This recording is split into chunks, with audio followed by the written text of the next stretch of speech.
საქართველოს უახლოეს ისტორიას თუ გადავხედავთ, ჯერ არ ყოლია ჩვენ იდეალური მთავრობა. შეიძლება არც არის მსოფლიოში იდეალური მთავრობები, მაგრამ იცით რა მაინტერესებს, აი უკვე რამდენი წელია ქართული ოცნება არის სათავეში. ორი პრეზიდენტი, ყველა პრემიერი, რომელიც ძალიან ისეთი დიდი ზარზეიმით, არ ვიცი, ისეთი ეპითეტებით შემკულები შემოგვიყვანეს პოლიტიკურ ავანსცენაზე. და რას ვხედავთ? ყველა მათგანი ბოლოს აღმოჩნდება არა ისეთი კარგი, როგორიც დაგვეხატეს პირველად. რასთან გვაქვს საქმე? საკადრო პოლიტიკის არასწორობასთან არ იცის იმ ადამიანმა საკადრო პოლიტიკის წარმოება, როგორ ფიქრობთ?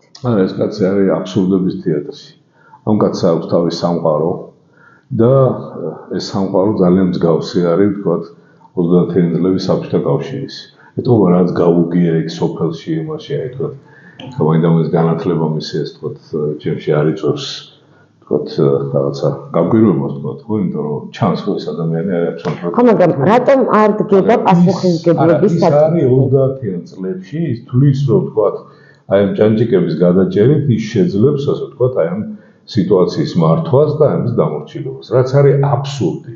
რაც არის, როგორ გითხრათ, ძალიან აზიანებს ქვეყანას და ძალიან დააზიანა უკვე და ამას წლები დაჭირდება, რომ აქედან გამოვიდეთ. მესმის ახლა რასაც ლაპარაკობთ, მაგრამ მე უფრო სხვა რაღაც მაინტერესებს. გავიდა წლები, ხომ? და სიტყვაზე ღარიბაშვილის და ლილუაშვილის სახლში აღმოაჩინეს დიდი რაოდენობით თანხა. როგორც გითხრეს და გვაუწყეს, ხომ?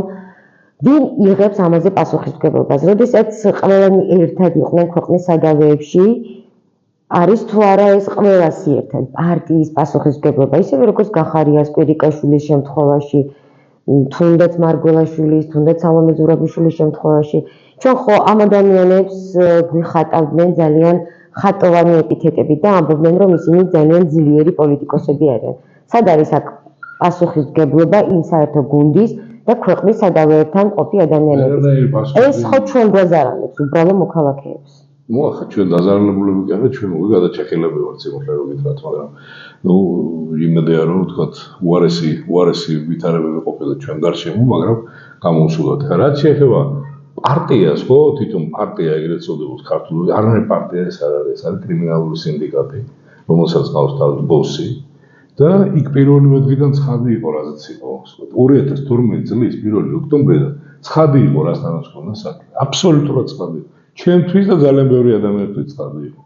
ეს არის ადამიანი, რომელსაც არაფერი არ აინტერესებს, გარდა იმისა, რომ ვთქვათ, იყოს პირადი, ვთქვათ, ხელშეუხებლობა, დაცულობა, მართვა და ეს სიამოვნება, აი დააკვირდით, პათოლოგიურად სიამოვნებს ადამიანების, ვთქვათ, გამწარება და ციხეში ჩასმა. ეს და მის გუნდსაც, აი მის გარემოცვასაც, ხო? ეხლა რატო ვიძახი ამას ყველაფერს? ცხადია პასუხისმგებლობა მათი საერთოა ყველაფერზე რაც მოხდა და ეს არის ტრაგიკული პასუხისმგებლობა, ძალიან ძიმე პასუხისმგებლობა ელოდებათ მათ შთამომავლობის წინაშე.